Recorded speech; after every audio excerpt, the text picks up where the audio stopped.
In watching Mufasa, the Lion King on Disney Plus, I'm gonna just say what I think everyone else is just saying on this one.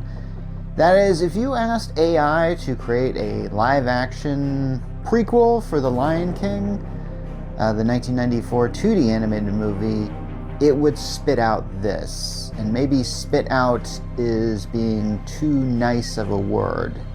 I could use another word that starts with S and ends with T on this, but I'm not going to.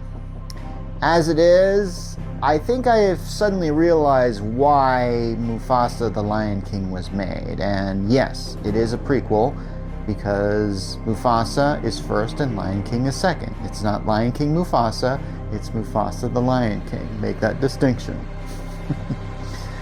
Yeah, I know. This is one where I could just tear this movie a new one, but I don't really think this is fair to do. Because, like I said, I realize why these movies are being made. Something tells me that they're easy to do. And by easy, I mean like there isn't a lot of work into... there is a lot of work put in them. I can tell that. I didn't have to read every credit to find that out. The film looks like it's a lot of work. Because in my mind, I know it's CG. And I think that includes like all the backgrounds, and every single time you see a lion on screen, it's pretty much there, rendered in CG. And something tells me that because they had perfected this technology, and I say perfected, I am using quotes here, in the first Lion King live action film, which honestly I really felt like that didn't really need to be made, but it made so much money. It made billions, like $1.5 billion. And to me, that just sends a message to Disney saying like, wow, it only cost hundreds of millions to make this, and we got billions. Therefore, it's a hit, and so they had to do something.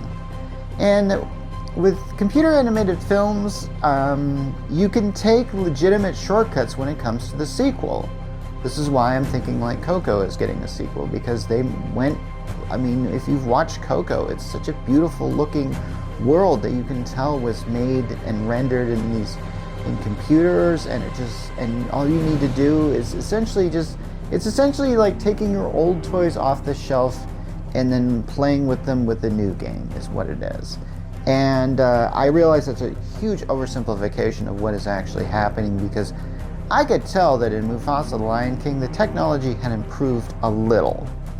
One of the biggest complaints about the Lion King live-action remake, and I guess I might as well use my quotes again, live action, because it's all CG. I think I'm told that only the sunset at the beginning of the film was in fact real.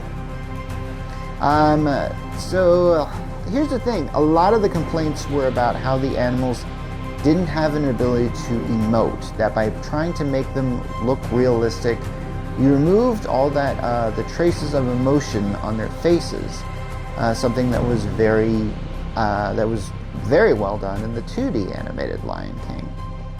And so by doing that, you kind of created this kind of characters just don't really do anything. You have this blank looks on their faces. In Lion King Mufasa, for some reason, I could look at animals and see that they had acting moments on their faces. So I have to admit, that's a step up.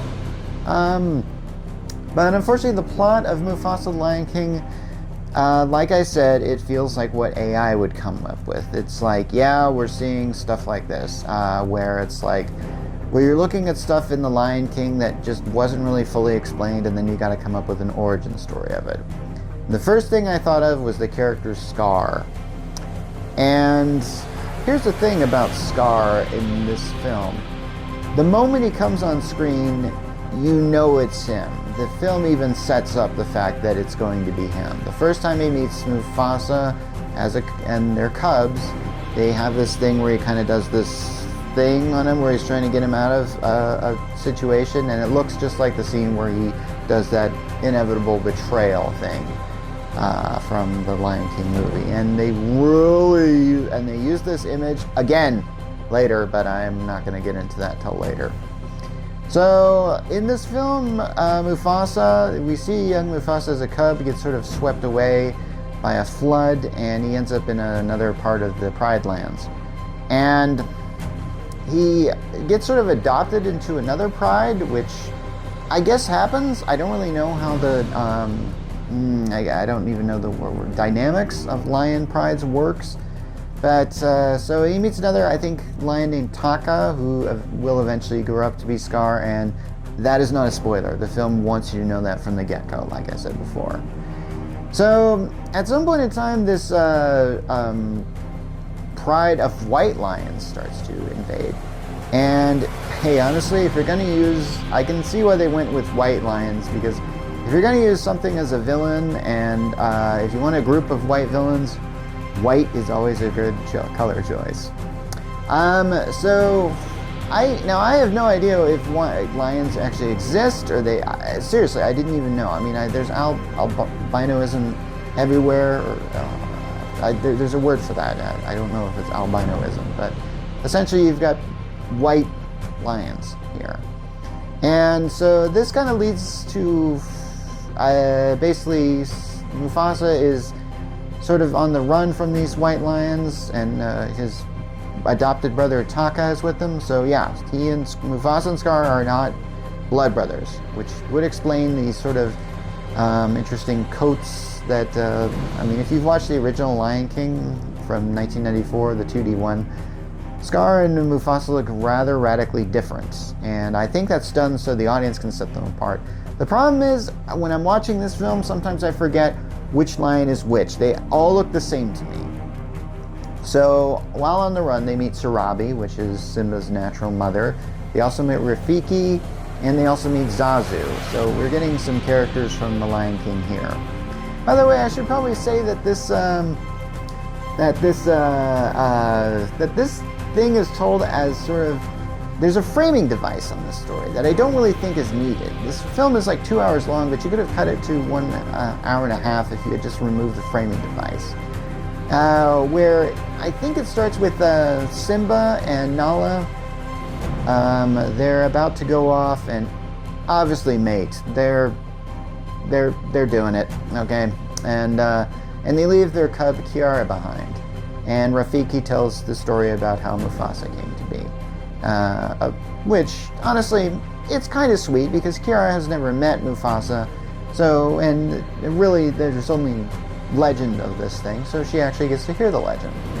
And then they throw in Timon and Pumbaa in there, and it makes me long for Nathan Lane as Timon. I realized that maybe that, I mean, when they did the live-action Lion King, James Earl Jones was the only voice actor from the original to return, but really, we needed Timon's original voice actor. I really felt like that was needed. And of course, they got Seth Rogen back in there as Pumbaa. So, yeah, so we're seeing this in kind of a framing device. They keep jumping back and forth, and it doesn't really work very well, I have to admit. This is one of the times I don't think a framing device is really needed.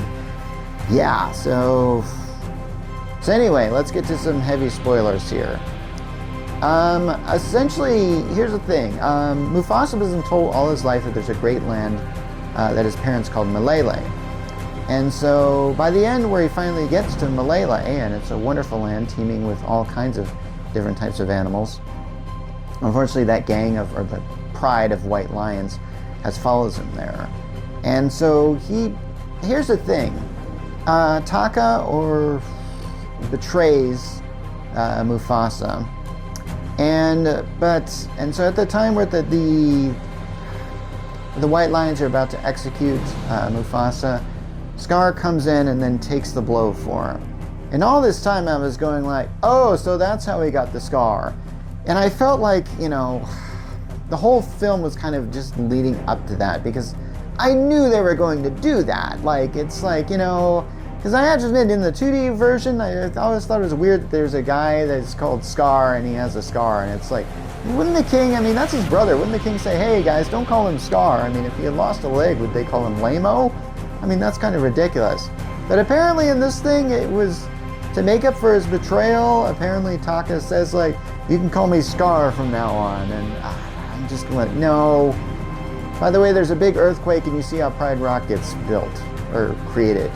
Yeah, I know. It's fine. I don't mind that Duse Machina sort of thing. But honestly, Mufasa,